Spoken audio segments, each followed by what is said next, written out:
सुंदरपुर गांव में लड़कियों को शादी करके लाया जाता था और उन्हें कुछ दिनों के बाद मार दिया जाता था।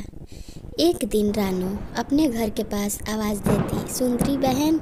तभी सुंदरी अपने घर के बाहर आती। सुंदरी और रानू देख ही रही होती हैं, तभी उन लोगों से टुनटुनी चिड़िया कहती, मैंने आज भी देखा कि एक गांव की बहू मारी गई। वो लोग कहती, ये सारी बातें तो आम बात है, अच्छा हुआ कि हमारे पति ऐसे नहीं निकले। वो लोग हमारे साथ कोई ज़ोर ज़बरदस्ती नहीं करते। और भगवान का शुक्रिया अदा कर रही थी वो दोनों ये सारी बातें करते हुए। तभी वहाँ ज़ोर ज़ोर से बिजली कड़कती है। रानू कहती, बहन सुंदरी, मुझे घबराहट हो रही है। मेरे पति शहर की ओर गए थे मछली लाने के लिए और अभी तक नहीं आए। तभी इस बात पर सुंदरी जवाब देती कि हाँ, मेरे पति भी गए थे लेकिन अभी तक तो नहीं आए, लेकिन उनसे मेरी फ़ोन पे बात हो गई है। वो बिल्कुल सही है और किसी जगह पे रुक गए हैं। रानू अब और घबरा जाती कि उसका पति ना जाने कहाँ रह गया, शहर से अभी तक वापस नहीं लौटा।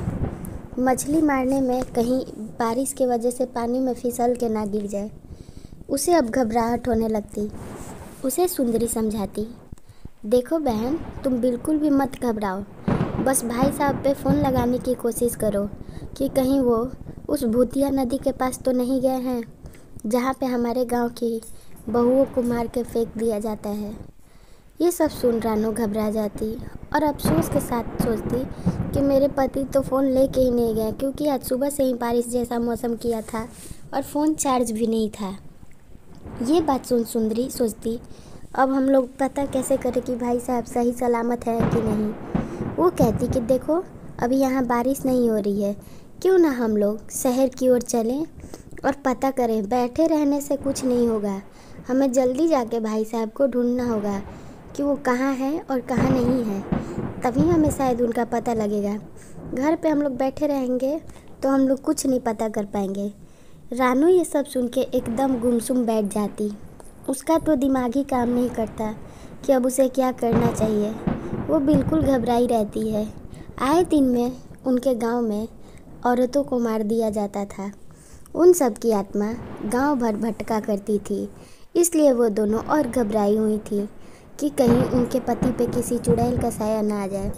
सुंदरी रानू के पास जाती और समझाती, बहन घबराओ मत, हम लोग हैं ना। इतना सब कुछ हो ही रहा था, तभी सुंदर वन जंगल के पास एक बहुत ही खूबसूरत नदी था, जो कि नदी बहुत गहरा था। उसी नदी के पास रानू का पति गया हुआ था। उस नदी के पास एक औरत भी आई थी।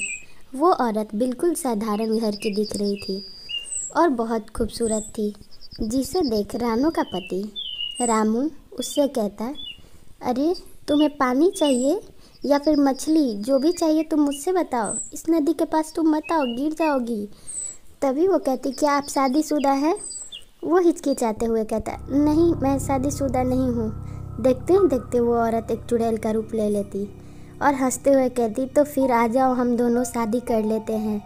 ये सुन रानू घबरा के पीछे भागता और रामू वहीं से कहता, तुम कौन हो और मुझे मेरे घर जाने दो, मेरी पत्नी इंतज़ार कर रही होगी। ये सुन चुड़ैल हंसती और कहती, मैं तुम्हारी पहली पत्नी हूँ। क्या तुमने अपनी पत्नी को मेरे बारे में बताया है कि मुझसे शादी करके तुमने मुझे कैसे मार दिया था?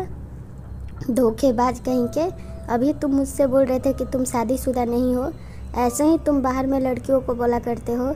चलो अब मैं एक काम करती हूँ, तुम्हें आज़ादी दे देती हूँ इस ज़िंदगी से कि तुम कभी शादीशुदा नहीं रहोगे। मैं तुम्हें अपने साथ अपनी दुनिया में लेके जाती हूँ। वहाँ पे तुम बहुत सारी मरी हुई औरतों के साथ शादी करना, जो मन होगा वो तुम चुन लेना, जिनसे तुम्हारा मन होगा उनसे शादी कर लेना।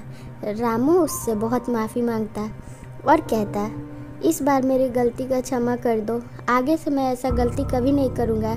वो चुड़ैल हंसते रहती और कहती, तुम लोग इस नदी के पास तो बहुत मुश्किल से आते हो, ना जाने कैसे आज आ गए।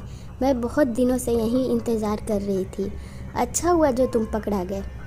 रामू वहीं पे घबराए खड़ा रहता। चुड़ैल उसे माफ़ नहीं करती, क्योंकि वो उसकी पहली पत्नी थी। रामू ने उसे भी मार के इसी नदी में फेंक दिया था, जहाँ उसकी आत्मा भटका करती थी। चुड़ैल अब नदी से बाहर निकलती और रामू को अपनी ओर दिखाती और कहती, चलो रामू, आ जाओ, अब मेरे साथ इस दुनिया में चलो, हम दोनों मिलके इस दुनिया में खुशी खुशी रहेंगे। वो उसे अपने साथ लेके चली जाती। आज के बाद उस गांव में कोई भी इस हादसा के बाद अपनी पत्नियों को नहीं मारा करता था और उस नदी की पूजा पाठ कराई जाती और सारी चुड़ैलों की आत्मा की शांति दी जाती। फिर वहाँ पे सब लोग पानी ले जाने आते और रात होने के बाद कोई वहाँ से गुजरता भी नहीं। ऐसी कहानी देखने के लिए चैनल सब्सक्राइब कर लें और वीडियो को लाइक कर दें।